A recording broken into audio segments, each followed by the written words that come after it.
Is it too late to buy Bitcoin? How is it reacting to TradeFi events and the metaverse? What's next? Welcome to Word on the Block on Real Vision, the series that takes a deeper dive into blockchain and all the emerging technologies that shape our world at the intersection of business, politics, and economy. It's what we cover right here on Forkast.news. I'm editor-in-chief Angie Lau. Well, inflation is knocking on the doors of the global economy. The U.S. Consumer Price Index rose by the fastest annual pace in nearly 40 years.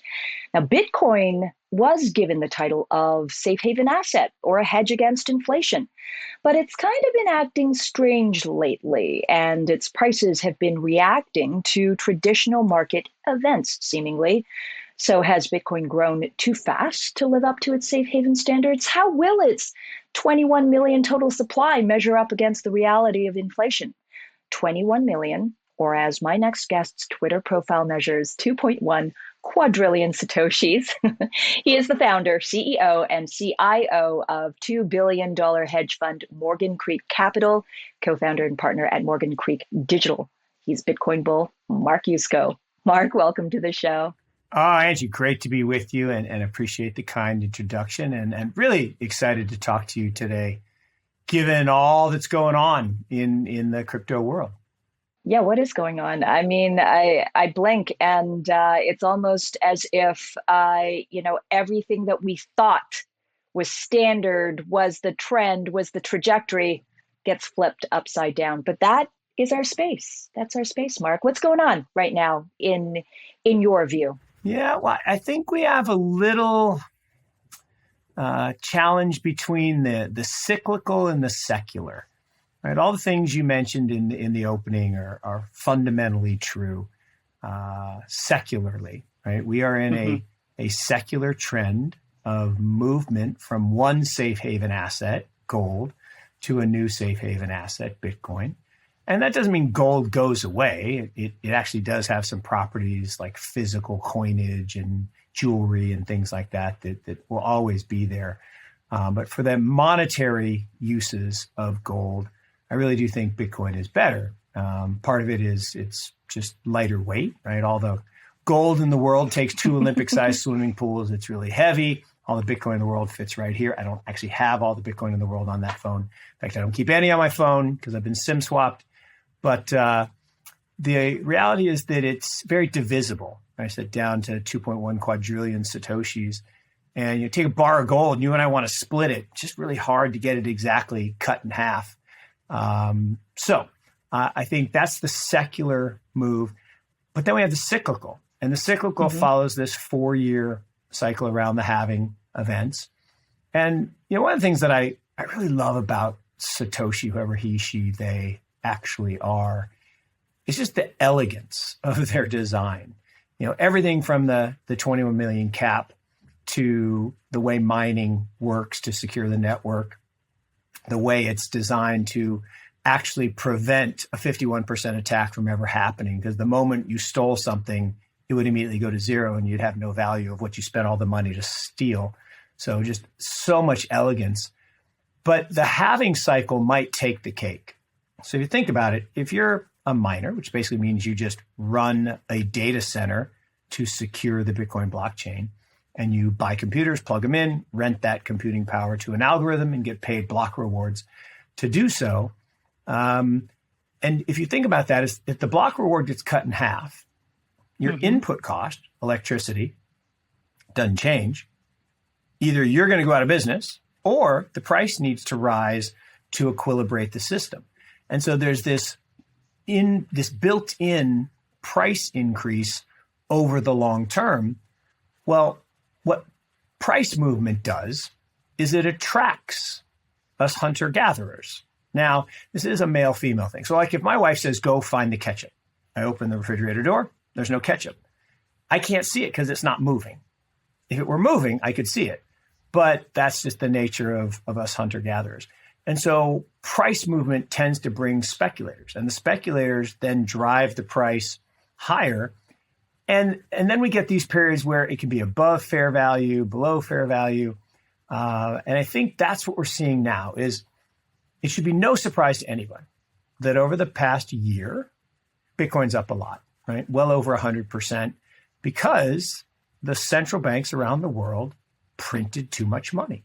Right? The U.S. central bank, the Fed, printed, I love this stat, 40% of all the dollars in the history of the Republic, 255 years, came into being in the last 18 months. So it shouldn't be shocking that the price of an asset denominated in in dollars, rose. And this is the part that I think a lot of people forget, right? One Bitcoin is one Bitcoin, and it will always be one Bitcoin. But you and I don't buy Bitcoin in Bitcoin. We buy it in something else. We buy it in dollars, we buy it in yen, we buy it in euros. That's right. And so if we look at the price of Bitcoin in dollars, it's materially higher today than it was at the beginning of the year. It's materially higher than it was a year ago or 2 years ago or 10 years ago or at the inception. And that's not necessarily because Bitcoin got better. It did become more broadly adopted, but more importantly, the dollar continues to get worse, or the yen continues to get worse, or the euro continues to get worse. And that global race to the bottom is the secular trend that's going to push prices higher along with these halving cycles. And this is a long answer to your simple question, but it's a really insightful question. The reason we're seeing this cyclical pressure, I believe, is because of the release of the futures-based ETF. So all these companies bid to start an ETF, and you could have a spot ETF, where there's actually increased demand for Bitcoin itself, or they're not going to approve that anytime soon. What they did approve was a futures-based ETF. Yeah. Well, a futures-based ETF doesn't actually change the demand for Bitcoin. All it does is allow me to create a paper version of Bitcoin, which is completely independent of the 21 million supply. 19 million today, 21 million someday. And that contract then allows someone to go short on the other side. So we've seen this movie before. 2017, Bitcoin peaked right around 20,000 on December 18th. That was the day the CME launched Bitcoin futures. Not shockingly, a bunch of people started shorting. Price went down a lot over the next year and a half, the bear part of the cycle. This time, within days of the peak at 68,000, a couple of days before was the issuance of BITO. And I believe a bunch of banks and others have gotten short on the other side, and they're pushing the price down a little bit. So that's the cyclical versus secular. So they're pushing the price down a little bit right now, and that's the U.S. version of that play, the futures Bitcoin ETF. You take a look more globally, you even look to the neighbor to the north, and you have Bitcoin ETFs that are in market. You have Bitcoin ETFs and other financial instruments that are popping up around the world. How does this bring in more of that network effect we always talk about, that liquidity that is underpinning some of the rise that we're seeing in the activity, especially this year? It's been an incredible year. Yeah, again, really important question, Angie. If you think about, Switzerland, for example, company that we actually are investors in, Amun or 21 shares, they have actual spot-based ETFs. And so that is increasing demand for Bitcoin as money flows into that ETF. Canada has that as well. There's one about to launch in Australia. That's positive for the ecosystem. That increases demand for physical Bitcoin. It increases participation. It increases that network effect. And it gives us rise to that Metcalfe's law parabolic curve that we've all seen, where the value of the network rises proportionally to the square of the number of participants in the network. But it's such a globalized world. Again, American exceptionalism. We think we drive everything in the world in Bitcoin, but we're really like 20-ish, 25% of the market. And there's still activity in all these big markets around the world, including China. And so, but China banned Bitcoin. Well, yes and no. I mean, yes, they did, but there's still some very large exchanges that operate at a Chinese jurisdiction.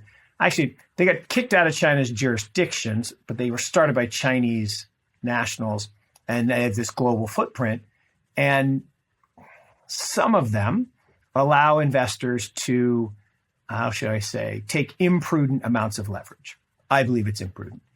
And a week ago Saturday, we saw that, right? That was the day after the options expiration on Friday. Futures contracts were rolling. And we had that 3 or 4 hour, 20% drop on late Saturday night, early Sunday morning.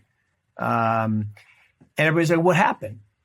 For those watching at some point in the future, we are speaking on December 13th, 2021. So thank you. Just for publication. Yeah, that's right. We got it. So it was that, November roll of the futures and options expiration in November. And so what happened here is interesting in that there are a whole bunch of people who had accounts that were heavily levered and priced them down a little bit, and they got a margin call, couldn't make it, got liquidated. And over 1 million accounts got liquidated. And I think that is a countervailing problem to the long-term trend that we all want to embrace, right? Bitcoin to me is all about the next billion, right? We have 200 million-ish people worldwide that use it and believe in it. And we need the next billion to come in and use it. Now, that's only going to happen when the UX is improved, when the technology itself becomes kind of invisible. Like you and I are using voice over internet protocol right now, right? Mm-hmm. And 20 years ago, voice over internet protocol was a big deal. The telecom companies did not want voice over internet protocol because they really liked the fact that if I wanted to call you in Hong Kong, I had to pay $3 a minute to have a chat. And, voice over IP is free. So they didn't like that. But today it's invisible. We use it every day. No problem. Value over internet protocol, way bigger, way more important than voice over internet protocol. But it disrupts even more powerful people, the banks. Mm-hmm. The banks do not want value over internet protocol. They do not want a future where in the old days, right? You and I want to exchange value. I have a bank account. You have a bank account. I want to send you some money. I send it using a wire. Now, here's the problem. Because it crosses international borders, the Rothschilds, in their infinite wisdom, wrote a treaty a couple hundred years ago that says they, through two banks that they own a big piece of, have to get paid. Every dollar that crosses international borders, they get paid. Good deal. So, you might get 70 cents on the dollar if I send it Western Union. You might get, 90 cents on the dollar if I sent it through a bank, Swift transfer. So, but there's friction. Now, that's the old days. If I sent you a Bitcoin, it could go for free. But you have to have a Bitcoin account. I have to have a Bitcoin, wallet. Hey, if you like this clip, be sure to check out the full interview and more only on realvision.com/crypto. It's 100% free. Sign up now.